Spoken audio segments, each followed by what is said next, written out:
все самое важное за эту неделю. Передано в прокуратуру. Расследование убийства в закрытой школе завершено. «Не хочу с вами разговаривать», пожилая ухтинка перевела мошенникам миллион. Летопись на ненужных заборах, как надписи о вехах города, стали ничейными. Вопросы обслуживания домов. Прямая линия на тему работы управляющих компаний и о ГУЛАГе. В Ухте проходит работа Питерского центра молодежных исследований. Подробности прямо сейчас.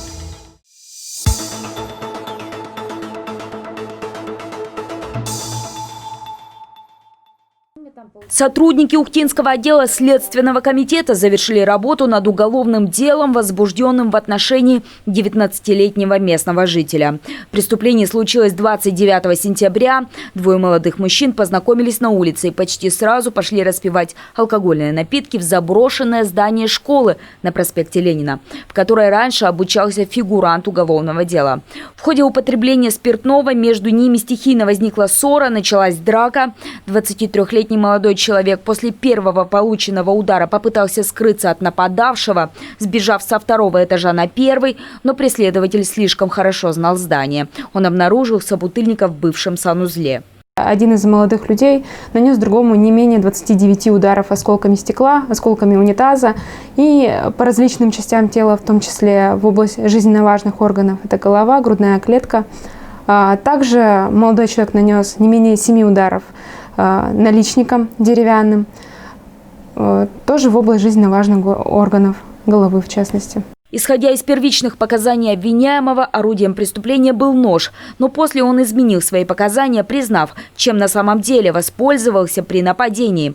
Пострадавший погиб на месте от массивной кровопотери, ему было нанесено несколько ударов в шею, вследствие чего были повреждены сосуды. О случившемся сообщил сам нападавший, ранее судимому за имущественное преступление. 19-летнему ухтинцу грозит до 15 лет лишения свободы. Теперь материалы дела ждут подписи прокурора, после чего будут направлены в суд.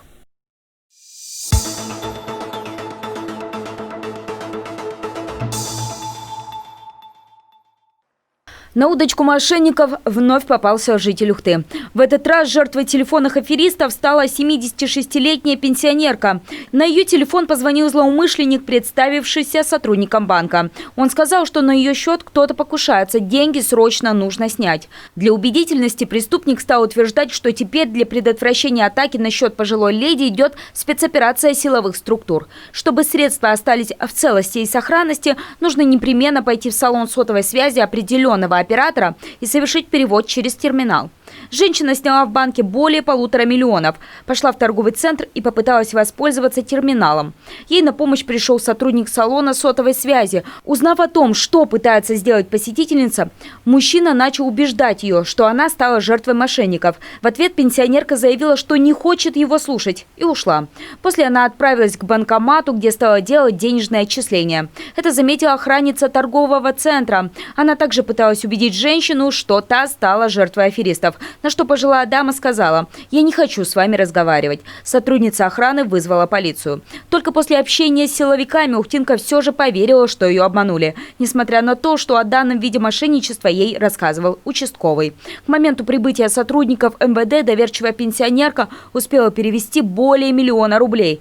Возбуждено уголовное дело. Полиция напоминает, если вам звонят и представляются сотрудником банка, тут же кладите трубку. Если сомневаетесь, можете набрать официальный номер горячей линии своего банка и уточнить информацию там.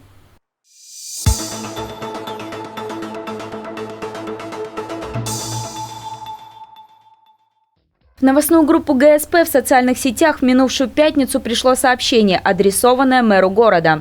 Ухтинец Владимир Астахов сообщил, что по адресу Ленина, 10, со стороны улицы при ремонте входной группы магазина отбивают памятные надписи о вехах города. Тогда же мы обратились с проблемой в администрацию, после чего узнали, памятные надписи из металлических букв ничейные. То есть они не находятся на балансе какой бы то ни было структуры. Об этом сегодня, 7 декабря, сообщила и архитектор города Светлана Тягун. То есть они не являются какими-то вот такими объектами, которые несут какую-то ценность там, культурную или историческую, они вообще бесхозяйные, они не на балансе управления культурой не значатся, не на балансе управления ЖКХ. То есть они пока что ничейные. Но находятся они на земельных участках, которые откадастрированы, которые стоят на кадастре для обслуживания многоквартирных домов.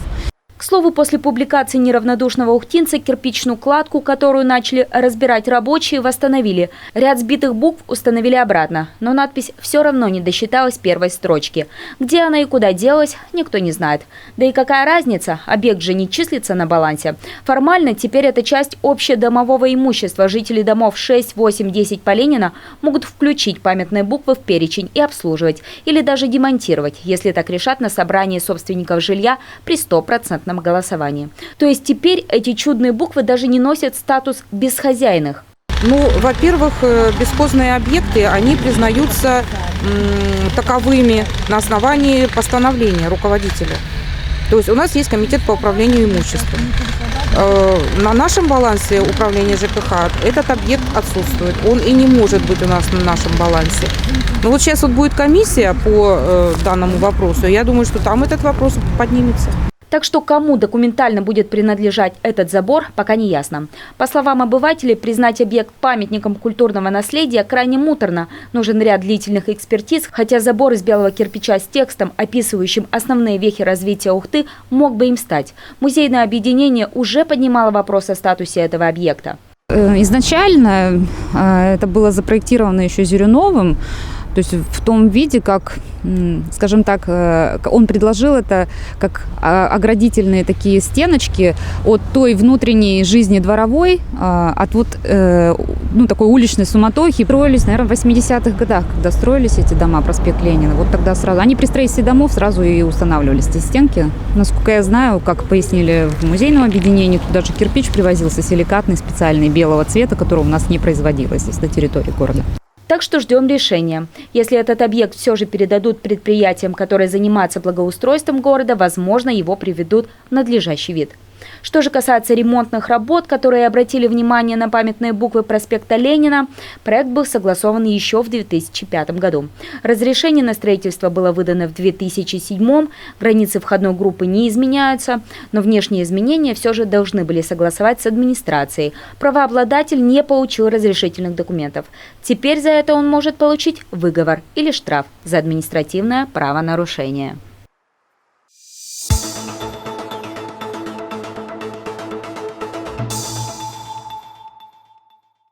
В Ухтинской общественной приемной главы Коми прошла прямая линия, посвященная вопросам работы управляющих компаний.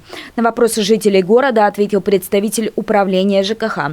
Например, что делать, если в перечне работ по обслуживанию дома услуга была прописана, но в факте ее выполнения жильцы сомневаются. Так, в первую очередь стоит запросить акт выполненных работ, в котором должна стоять подпись представителя дома. У вас имеется старший дома, который, или вот как вы сказали, совет, который подписывает, да? Да, председатель, я подписываю. Да, вы подписываете как председатель. Если работы не выполнены, то, соответственно, вы можете не подписывать, но в обязательном порядке надо написать заявление в управляющую компанию о том, что просим выполнить перерасчет в связи с тем, что работы данные не были выполнены. И управляющая компания, как обычно они в конце года делают, она должна сделать перерасчет. Если управляющая компания не выполняет требования, жильцы вправе подать в суд. Жилищная инспекция также имеет право по заявлению владельцев жилплощади провести проверку управляющей компании. Также стоит помнить, что если после выявления какой-то проблемы, к примеру, отсутствие отопления или его ненадлежащего качества, помимо обращения в управляющую компанию, вы можете позвонить и в единую диспетчерскую службу при администрации муниципалитета. А если же у владельцев дома с управляющей прям совсем не срослось и УК прекращает свою деятельность в доме, то она предупреждает жильцов за 2 месяца. Дома, которые остались без управления, должен обслуживать МУП «Ухта-сервис».